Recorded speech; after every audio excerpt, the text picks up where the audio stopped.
Je suis ravi de vous retrouver à nouveau pour une nouvelle vidéo sur les flammes jumelles. Et comme promis, je vous parle maintenant de la composante du chaser. Vous vous rappelez, dans les flammes jumelles, il y a un individu qui est chaser, un individu qui est runner. Je vous expliquerai un peu pourquoi on a mis ce terme-là en place. Enfin, ça a été théorisé comme ça. Sachant que le chaser a une énergie principalement yang en lui, donc une énergie masculine qui est plus présente. Euh, alors sachant que cette personne peut être de sexe féminin ou de sexe masculin. C'est juste qu'il a cette énergie masculine qui est plus présente que l'énergie féminine. Donc la spécificité du chaser, déjà on l'appelle chaser parce que c'est celui qui court après le runner. Et le runner, lui, fuit, enfin court. Et pourquoi le chaser court après le runner? C'est parce qu'en fait c'est le premier qui reconnaît le runner, en fait, l'énergie yin comme sa flamme jumelle. Les deux, en fait, se reconnaissent lors de la rencontre.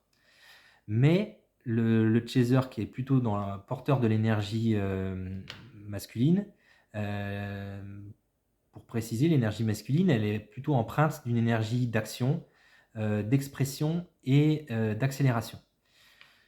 Donc, du coup, ben, forcément, comme il sent qu'il y a un contact, une connexion même spécifique, c'est lui qui va vouloir du coup entretenir ce lien, en apprendre davantage et puis bah, créer cette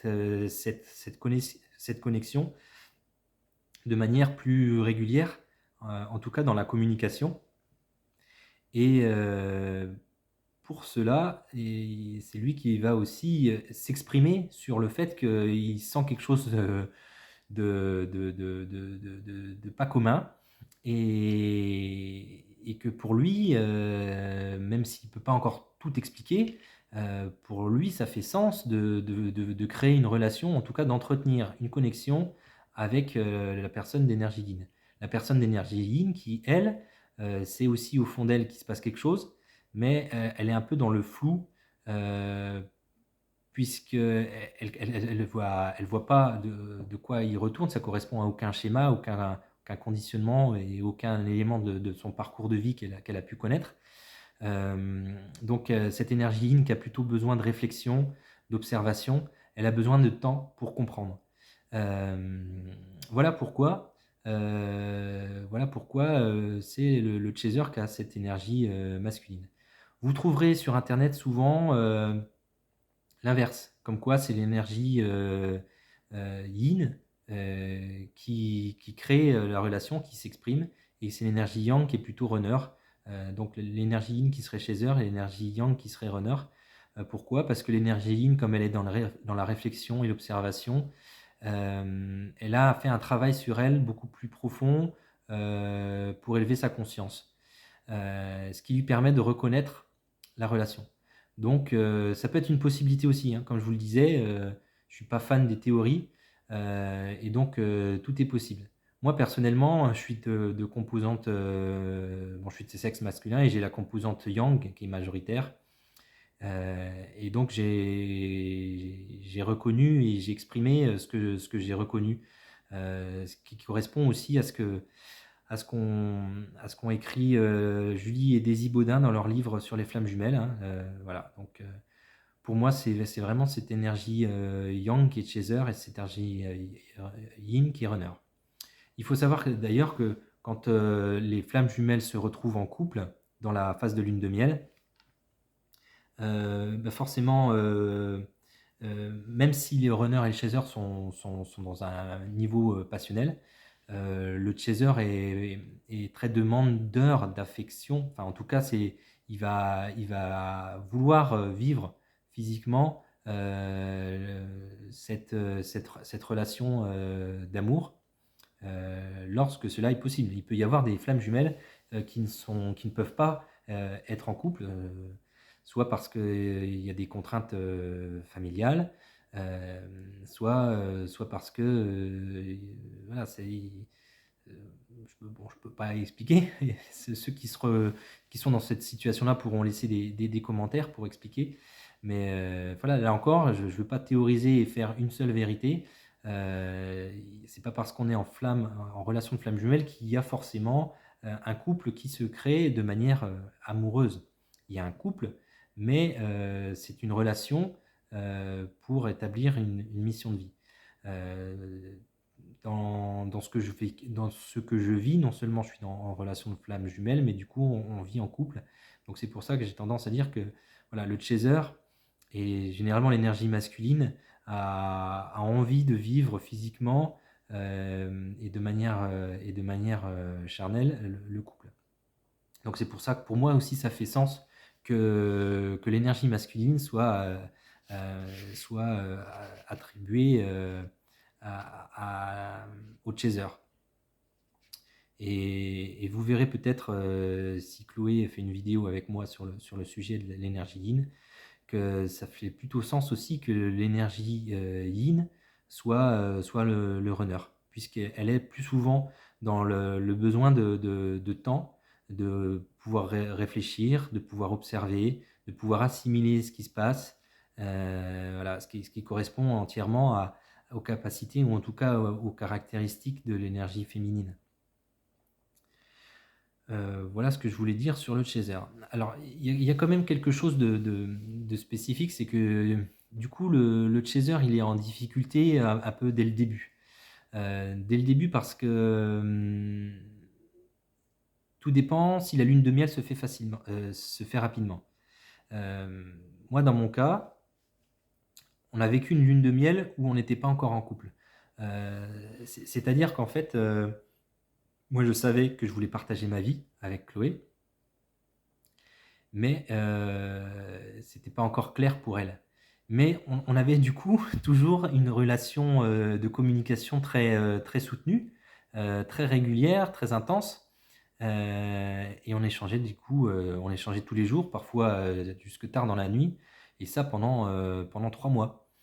Euh, mais pendant ce temps-là, le chaser, ce qu'il vit, c'est quelque chose d'assez compliqué parce que j'ai jamais vécu ça avant.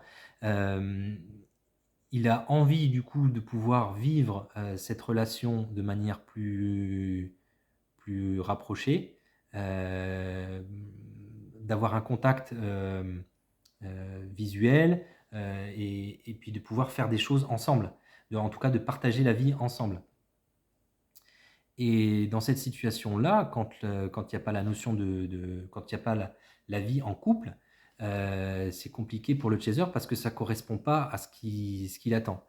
Et quand on n'arrive pas quand la réalité ne correspond pas à nos attentes, forcément, ça fait émerger des émotions. Et c'est là que c'est difficile à vivre pour le chaser.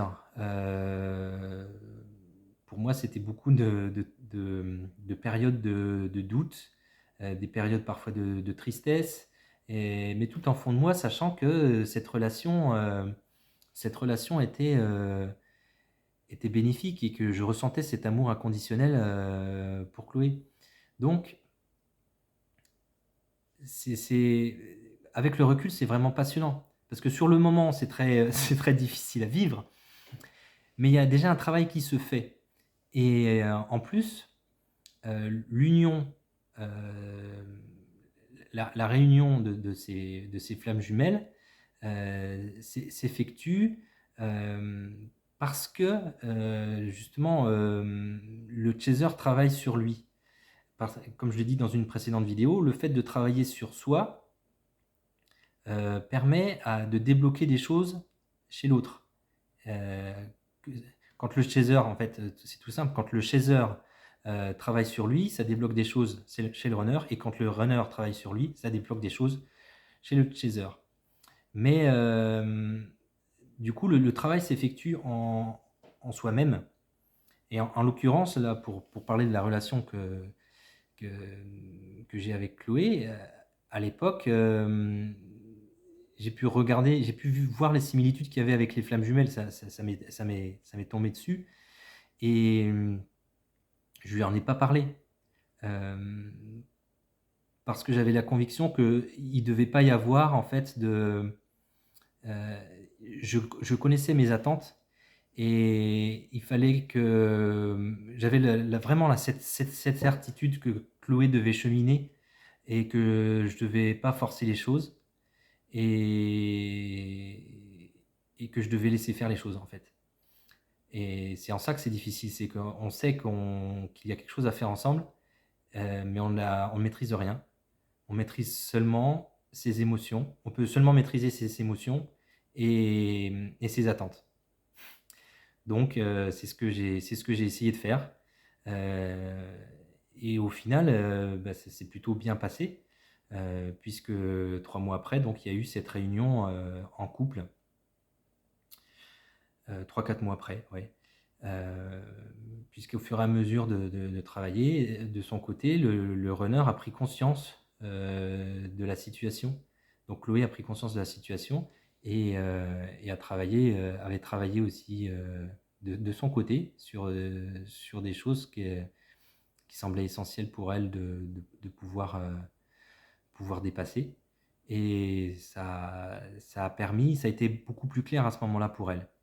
Voilà et ça a permis cette réunion et de poursuivre cette lune de miel. Parce que pour moi, en fait, la lune de miel était déjà engagée, du fait que la communication était très intense et c'est aussi une belle phase pour ça, parce que même si c'est difficile, pour le chaser, hem, alors ça peut l'être aussi d'ailleurs pour le runner, mais d'une autre manière parce que lui, il est un peu dans le flou et il sent par moment, la pression du chaser parce que alors même quand je disais que j'avais envie, de pas montrer mes attentes ou de pas forcer les choses, il y a forcément quand même des jours où, ces besoins ou ces envies sont plus forts que d'autres. Donc ça transparaît quand même un peu dans l'énergie qu'on dégage de manière inconsciente et du coup, ça fait fuir encore plus le runner. Vous comprenez pourquoi il s'appelle le runner?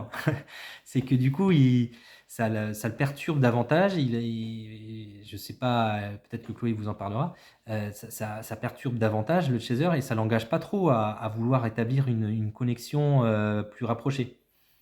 Donc voilà, c'est pas évident aussi pour le runner. Parce que lui aussi sait que c'est une relation qui peut être, qui en tout cas a un sens, et en même temps ça lui fait peur, principalement. Ou en tout cas ça vient faire des choses un peu, ça vient réveiller des choses un peu désagréables. Donc les 2 les 2 énergies ont des difficultés, de leur côté, au début. Et le chaser, bah, disons que chez le chaser, ça va être beaucoup plus intense, au début. On verra que par la suite, le chaser ayant besoin de travailler, intensément sur lui, sur ses attentes, sur ses blessures pour pouvoir, vraiment, permettre cette union, hem, il a déjà fait une grande partie du travail et c'est dans la période de la séparation que, le runner, là, va avoir un peu plus de difficultés à vivre, la relation que le chaser. Parce que là, c'est un plus gros travail qui doit être effectué à ce moment-là pour le runner. Mais ça n'empêche que du coup, comme le runner travaille sur elle ou sur lui, ça débloque aussi des choses chez le chaser. Il ne faut pas croire qu'à la fin c'est terminé, c'est-à-dire que comme c'est une relation spirituelle, le chaser va devoir aussi à nouveau retravailler sur lui parce que quand le runner aura, nettoyé, et acquis, certaines choses et intégré certaines choses, il va se sentir un peu plus sûr et ça peut faire peur au chaser qui va vouloir, davantage se rapprocher du runner et qui va lui à nouveau, reprendre la fuite, parce que le chaser pourrait retomber dans ses travers, de nouvelles blessures ou voilà, c'est un peu un schéma où, c'est «Suis-moi, je te fuis, fuis-moi, je te suis». Comme il peut y avoir pas mal dans pas mal de couples également. Sauf que là, c'est dans une relation de flamme jumelle qui est un peu plus intense, avec, avec des conséquences au niveau du travail spirituel. Mais bon, c'est quelque chose de passionnant, hein, passionnant à vivre, jusque, jusqu'à la période de séparation où ça peut être très difficile. Voilà, donc ça, je vous en parlerai également dans une autre vidéo, là, au niveau de la séparation. Euh, Moi, personnellement, la séparation, je l'ai pas. Avec Chloé, on l'a pas vécu physiquement. Cette séparation, on avait décidé de rester ensemble pour des raisons familiales, et puis on avait conscience de ce lien. Et puis la particularité, c'est qu'on avait déjà travaillé tous les deux sur la place de notre ego en nous, sur notre élévation de conscience, sur le développement personnel. Euh, donc ça facilite un peu les choses. Et donc on est resté physiquement ensemble dans le même foyer et en couple. Euh, donc c'est pas forcément le travail sur soi est pas forcément plus serein, mais il s'effectue. Il s'effectue et du coup, là dans cette période, alors a priori c'est un peu plus compliqué pour le runner, mais pour le chaser aussi parce que pendant que le runner travaille, il n'est pas disponible. Et du coup, ça fait peur au chaser qui, lui, a besoin de vivre physiquement et de partager et de montrer son amour, en tout cas. Il a besoin de vivre la relation physiquement et de montrer son amour. Donc, c'est à nouveau compliqué pour lui aussi. Voilà. Et c'est pour ça que le chaser doit à nouveau calmer ses attentes, calmer ses blessures, et ça aide à nouveau le runner dans son travail. Bon, vous comprendrez un peu le rythme qu'il y a entre les deux. Je vous ferai un peu plus par la suite une vidéo, alors ça, c'est sur la séparation, et une vidéo sur les blessures à travailler. Voilà, voilà, je vous félicite d'être allé jusqu'au bout de cette vidéo. Je pense avoir fait le tour de ce que peut avoir les caractéristiques du chaser. Si j'ai oublié des choses, je referai une autre vidéo euh, un peu plus lointaine pour préciser des choses. N'hésitez pas à laisser des commentaires si vous avez des questions. Mais dans ce cas-là, je répondrai dans une prochaine vidéo à vos questions sur les commentaires. Merci beaucoup. Je vous souhaite de pouvoir vivre une relation apaisée, en tout cas. Bonne soirée à vous, bonne journée à vous. N'hésitez pas à partager la vidéo au plus grand nombre si ça peut les aider. Et puis rejoindre ma page, mon profil YouTube, et vous likez cette vidéo si elle vous a plu. À bientôt!